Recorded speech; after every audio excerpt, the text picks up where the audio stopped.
The life of Ijeoma, the Ogbanje's return. Ijeoma's life was a constant dance between two worlds, one foot rooted in the physical realm and the other drifting in the spiritual. Born in a small village nestled among the thick forests of eastern Nigeria, she was the apple of her parents' eyes. They were blessed, they believed, with a child of beauty and intelligence. But Ijeoma was different. She was an Ogbanje, a child tied to the spirit world, bound by a covenant long forgotten by most, but never ignored by the spiritual forces that governed her fate. Her life was not like others, not entirely. From a young age, she knew that something was wrong, even before the village elders told her. Her dreams were never her own. She would dream of places she had never visited, of lush gardens filled with spirits whose laughter echoed through her mind long after she woke. Sometimes she would see their faces, pale yet beautiful, smiling at her knowingly, as if they were waiting. They were waiting. Ijeoma had made a promise before she was born, a covenant that her time on earth was short. She had vowed to return to the spirit world after her 28th birthday, or when her husband drank from her cup, whichever came first. Her earthly parents had tried their best to shield her from the spiritual whispers that followed her like a shadow, but the bond could not be severed. Not even the prayers of the priests could break the connection. Her spiritual family was patient, and every few years, they reminded her of their presence. Ijeoma's struggles. As Ijeoma grew older, the visits from her spiritual friends became more frequent and disturbing. At first, they appeared in her dreams, standing at the edge of her consciousness, beckoning her to return. They would call her name softly, whispering promises of peace and rest, urging her to come back to them. But she resisted. She wanted to stay in the physical world, to live her life fully. One night, at the age of 21, Ijeoma woke with a start. Her room was dark, but she felt an eerie presence hovering just beyond her bed. She saw them, 5 pale figures standing by her window. Their eyes glowed faintly in the moonlight, and their smiles were hauntingly familiar. Ijeoma, one of them, a young girl with long flowing hair, called out softly, "You belong with us. Don't forget the promise you made. We are waiting for you." Ijeoma sat up, her heart pounding in her chest. She wanted to scream, to call out for help, but no sound came. The spirits didn't move closer, but their gaze was enough to freeze her in place. "Please," Ijeoma whispered, her voice trembling. "I'm not ready. I want to stay here." The spirits exchanged knowing glances, their smiles never fading. "Not yet," the girl whispered, "but soon. We will see you again, Ijeoma." And just like that, they vanished, leaving Ijeoma cold and trembling. She couldn't go back to sleep that night. Instead, she sat by her window, staring out into the night, feeling the weight of her inevitable fate pressing down on her soul. The knocking of the door. By the time Ijeoma turned 25, the visits had become more invasive. The spirits didn't just haunt her dreams, they began to disturb her waking life. They would appear when she least expected it, whispering in her ear while she walked through the village or sitting beside her at family gatherings, invisible to everyone else. One afternoon, while helping her mother prepare jollof rice for a festival, Ijeoma suddenly felt a cold breeze on her neck. She froze, her hands shaking. She knew what it was. The spirits were near. Her mother looked at her quizzically. "Ijeoma, are you all right?" she asked, concerned. Before Ijeoma could respond, she heard the familiar voice in her ear.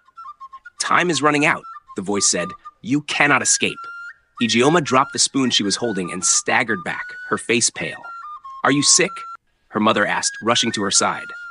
I'm fine, Mama," Ijeoma stammered, forcing a smile, but inside she was anything but fine. The spirits were growing more insistent, and she knew what it meant. They were coming for her. Her fear grew when Arinze, a young man from the neighboring village, came to ask for her hand in marriage. Arinze was kind, handsome, and everything Ijeoma had ever wanted in a partner. But the weight of the spiritual covenant loomed large in her mind. She knew what would happen if she married him. The spirits would come for her when Arinze drank from her cup during the traditional knocking of the door ceremony. The ceremony. The day of the ceremony was bright and filled with laughter. Ijeoma's family had gathered, and Arinze's people had come to formally ask for her hand in marriage. The elders spoke, the family members exchanged pleasantries, and the ceremony moved smoothly. But Ijeoma's heart pounded in her chest. As the ritual unfolded, Ijeoma was handed the special palm wine cup, a symbol of her union with Arinze. Tradition stated that she must offer it to him, and when he drank from it, they would be officially married in the eyes of the clan. But she knew the truth. The moment Arinze's lips touched that cup, her fate would be sealed. With trembling hands, Ijeoma filled the cup with palm wine and approached Arinze, her face pale but her smile forced. The entire village watched in anticipation. She handed him the cup, and Arinze raised it to his lips. Just as he took a sip, a gust of wind rushed through the gathering, causing the elders to murmur. Ijeoma's knees buckled, and she collapsed to the ground, her body convulsing. Gasps filled the air as her family rushed to her side. "Ijeoma! Ijeoma!" Arinze cried, kneeling beside her, but she couldn't respond. Her spiritual friends had arrived. The battle between two worlds. In that moment, Ijeoma found herself floating above the ceremony, watching as her body lay limp on the ground. The spirits were there with her, her spiritual age mates, smiling as they extended their hands toward her. "It's time." The girl from her dreams said softly, "Come with us."